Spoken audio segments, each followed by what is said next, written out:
Hello, আসসালামু আলাইকুম বন্ধুরা। আজকে একটি নতুন ভিডিও নিয়ে আপনাদের সাথে হাজির হলাম। বর্তমানে কিন্তু আমরা অনেকেই জানি যে ক্যাপকাট টেমপ্লেট লিঙ্কগুলো কিন্তু ব্যাপক পরিমাণ ভাইরাল অবস্থা আছে। আপনি যদি এই ভিডিওটা মেকিং করতে চান তাহলে আজকের ভিডিওটা আপনার পুরোটা দেখতে হবে। আর আমাদের চ্যানেলে যদি আপনার নতুন দর্শক হন চ্যানেলটি সাবস্ক্রাইব করে পাশে থাকবেন।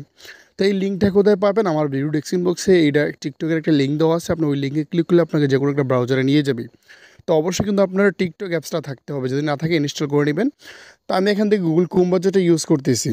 গুগল ক্রোম ব্রাউজারে আসার পর যে লিঙ্কটা আমি কপি করে রাখছি ওই লিঙ্কটা এখান থেকে পেস্ট করে দেব।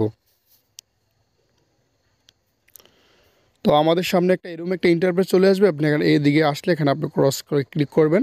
তো এখানে দেখেন আমাদের সামনে এরকম একটা চলে আসছে টিকটক একটা আইডি। এখানে ওপেন অ্যাপসে ক্লিক করবেন, উপরে এখানে ক্লিক করবেন।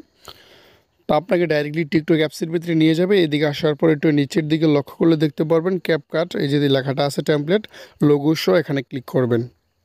এখানে ক্লিক করলে ইউজ টেমপ্লেট ইন ক্যাপকাট দেওয়া আছে, আপনি এখানে ক্লিক করবেন। তারপর আপনাকে ইউজ টেমপ্লেটে নিয়ে আসবে, এখানে ইউজ টেমপ্লেটে ক্লিক করবেন। তো আপনি ইচ্ছা হলে এটা ভিডিও দিয়ে করতে পারবেন, ফটো দিয়ে করতে পারবেন। তো আমি একটা পছন্দের আমার একটা ফটো আমি এখান থেকে অ্যাড করে নিতেছি। ফটোটা অ্যাড করে এখানে ক্লিক করলাম। তো দেখেন আমাদের ভিডিওটা কিন্তু এক ক্লিকে কমপ্লিট হয়ে গেল। ভিডিও দেখতে কিন্তু একদম অসাম একটা ভিডিও। তো সেভ করার জন্য উপরে এক্সপোর্ট অপশন দেওয়া আছে, এক্সপোর্টে ক্লিক করবেন। তারপর ওয়াটারমার্ক এখানে ক্লিক করবেন। তো ভিডিওটা 100% এখানে কমপ্লিট হয়ে আপনাদের গ্যালারি অপশনে চলে যাবে। তো এই ছিল আজকের ভিডিও। যদি ভিডিওটি ভালো লাগে অবশ্যই লাইক দেবেন। আর আমাদের চ্যানেল নতুন দর্শক চ্যানেল সাবস্ক্রাইব করে পাশে থাকবেন। অসংখ্য ধন্যবাদ পুরো ভিডিও দেখার জন্য।